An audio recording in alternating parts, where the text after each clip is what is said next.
Welcome along to this, the first episode of a weekly series called Beer Geek. We're going to be telling you about all the things there are to know about beer, from the great places that make them, to how you make it, to why it's called beer. I don't know why.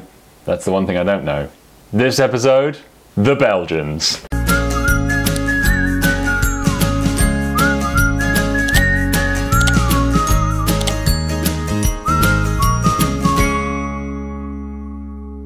Is Belgium truly the home of great beer? Does it beat a German Stein, a crisp Czech lager, a hoppy golden British ale, an experimental exciting American craft beer, a rich Irish stout, or a can of Scottish Tennant Super? With 180 breweries and a staggering 1,131 different types of beer, Belgium has quite a good case. And there isn't much of a better place to begin our Beer Geek journey. Today I'll be taking you through everything there is to know about Belgium. Still here? Good. I'm going to kick off with a little bit of history before going into the types of beer and how they're served. So let's go. When thinking of Belgian beer, you probably think of something like this, or that. Looks kind of more like tar than something you'd like to drink. You may also not think that Belgians are particularly heavy drinkers, and you would be correct. In terms of literage, they rank 18th on the worldwide list, behind places like Panama and Finland. But that doesn't tell you the whole story. It's not all about literage with Belgians, it's about the big 0/0. It's meant to be percent, I don't know if that worked, I don't think it did. Belgians do end the day with a lot of alcohol in their belly, but only a few empty glasses on the table. Speaking of beer, this episode I will be drinking Orval. We'll start talking about this later. It's actually a Belgian Trappist ale, and it's not bottle conditions, which means I can do this. Now it's going to fizz up. Oh dear. So let's open this one up. Oh no! Oh no!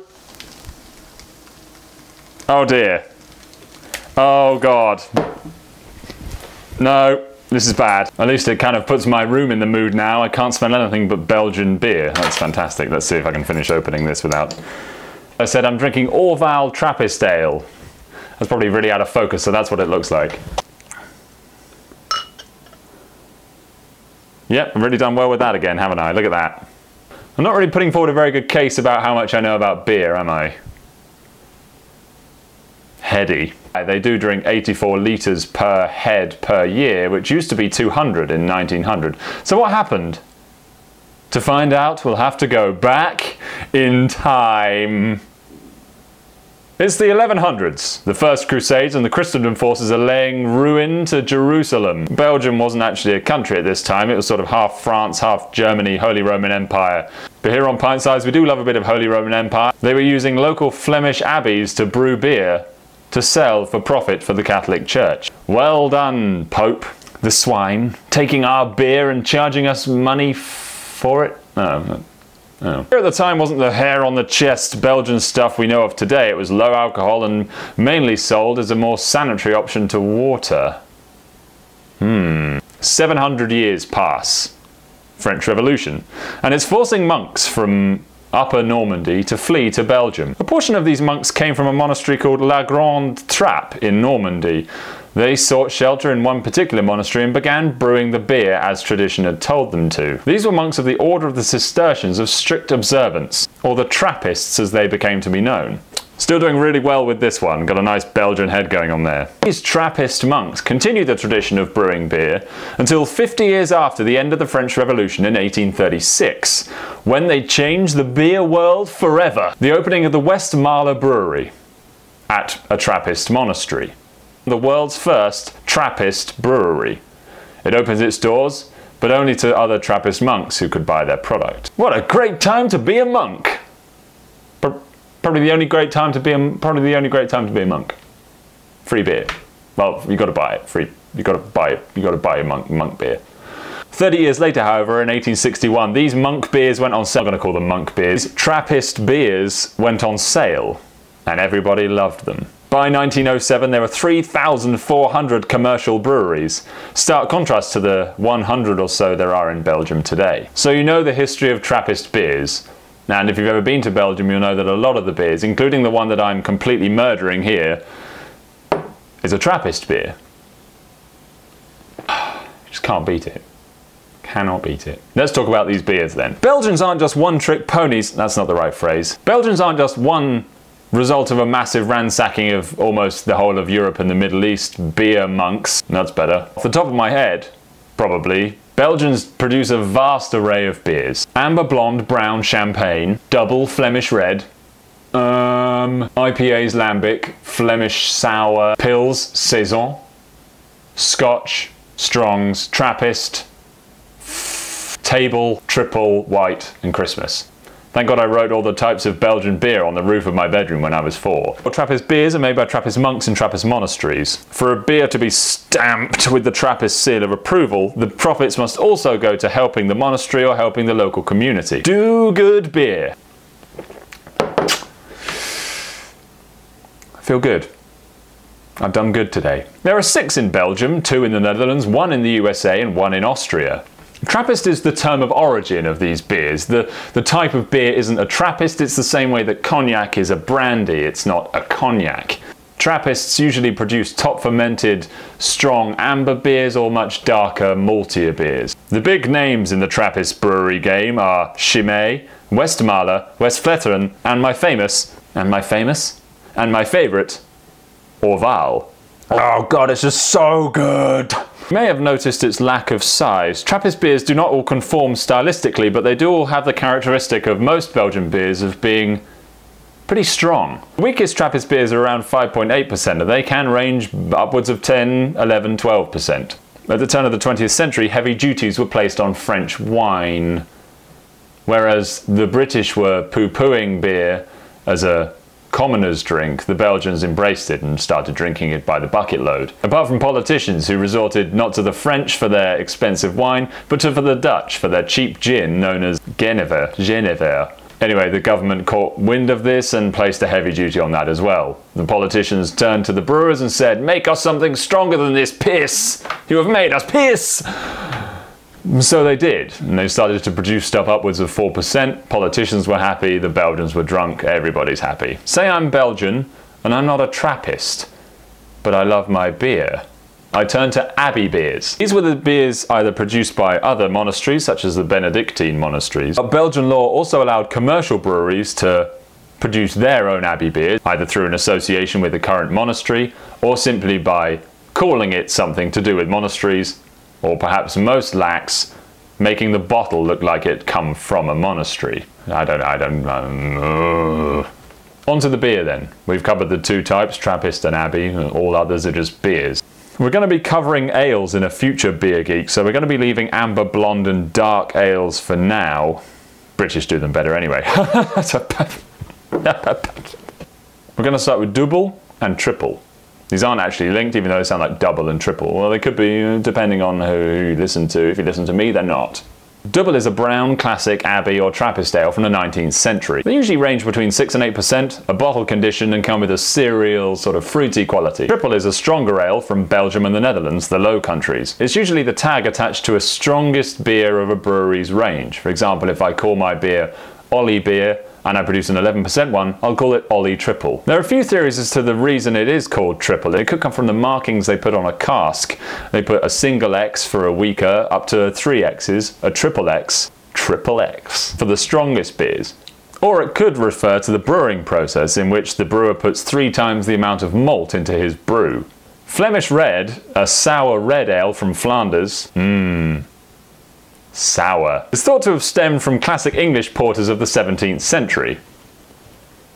The Flemish Red is a bit weird because it uses lactobacillus instead of yeast in its fermentation process. This is a bacteria from the lactic acid group and is found naturally in humans in the gut and the vagina. This process produces a sour taste which is then fermented for up to 3 years, during which red malt is added to give it a raspberry cherry flavour. And the red colour, of course. Said to have spicy orange aftertastes and is the most wine-like of all beer. Just a future point, I have ordered some Flanders Red Ale and it should be here for a future pint-sized episode soon. Lambic Beers. They're super fun. Whereas a normal brewer would cultivate a yeast strain, then add it to the fermentation process, Lambic Beers are sort of left just out there.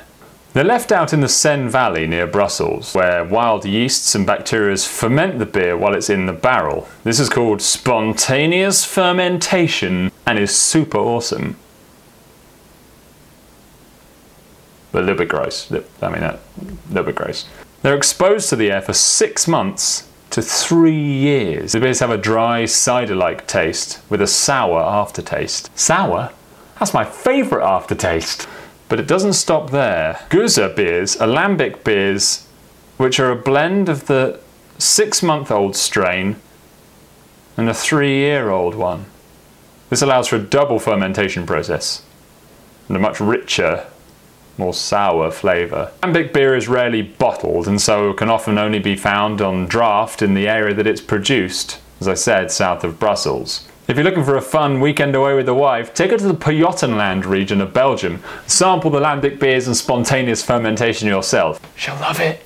Saison beers are low-alcohol pale ales produced by farmers for their workers during harvest season, in a similar way to the Somerset cider origin. They rarely have identifiable characteristics between the farms since it was up to the farm owner to brew them themselves, and so there was no recipe that they followed. Their low alcohol content makes them a very sessionable beer, although that doesn't mean they're not up with the big boys in Belgian beer. Saison Dupont in 2005 beat Trappist ales and other Abbey ales to the world's best beer title. Table beers are fun. They're low alcohol, 1.5%, and usually found in large bottles.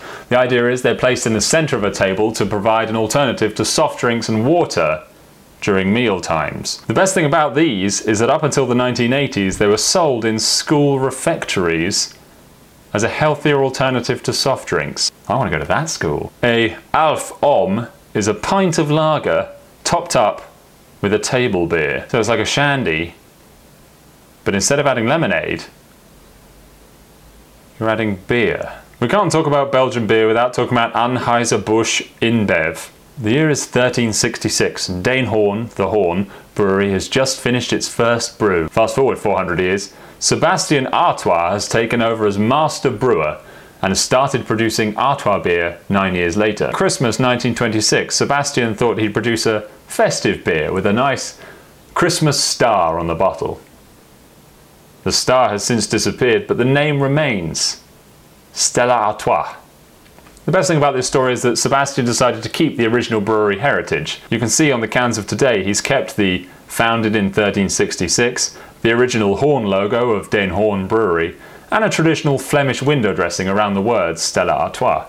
We can't finish this episode without talking about the glassware. What? I thought this was a beer show. History dictated that the stronger beers in Belgium were sold in their own bespoke glassware, although nowadays up to 99% of Belgian beers come with their own bespoke glass. There is method to the madness. Since the bottles are usually only half pint sized, the Tulip Glass is the most popular. The shape traps the aroma and allows for a wide, big head, like mine. This gives the ultimate visual and olfactory sensation for continental beers. Exploding Lambic beers are solved in champagne-like flutes to maintain carbonation and give a strong burst of aroma as you approach the glass. Trappist ales and other Abbey ales are either served in thin glassed goblets or much wider, heavier chalices. Most bars and cafes in Belgium also have their own branded glasses, although don't think about stealing one, as adding one to your collection usually results in a lifetime ban. The best glass of all, in my opinion, is Quack. Quack! It is served held upright in a wooden bracket with a bulbous bottom and a wide head, much like me. This wooden bracket allowed for coach drivers to avoid spilling it while they were on the road. Beer in schools, coach drivers drinking, Belgium. If you're hankering for some Belgian beer after watching this episode, here's a couple of my recommendations. You can find them in larger craft beer shops or sometimes superstore supermarkets. As a starter, I'd recommend Chimay Red, Delirium Tremens, Orval as I was drinking today, and a Westmaler. If you can't find anywhere niche enough to try out those, you should try L'Effet Blonde or Hoegaarden, both nice, strong, wheaty Belgian beers. Every Belgian beer that's probably ever existed is available online. And as I said, I have ordered some Flemish Vagina beer, which should be here in the next 2 weeks. Despite drinking only 84 litres per capita compared with the 200 they would drink in 1900, I can't think of a country more passionate about its beer than Belgium. A Belgian master brewer's passion is engraved in every bottle, in every recipe, with the variety, the aroma, the intense flavour, different from beer to beer. They're quirky, unique, And there's so much variety for such a relatively small country. There's no doubt in my mind that Belgium truly is the Mecca of beer. Don't get me wrong, I could drink in a Bavarian beer garden for hours, or sit in an English beer garden in the sun for one day a year with a crisp cider or a golden pale ale. But I don't think anywhere gets me as excited about beer as Belgium does. For that reason alone, I chose it as the first subject for Beer Nerd. I hope you've learned a lot. Thanks for watching. Gesundheit.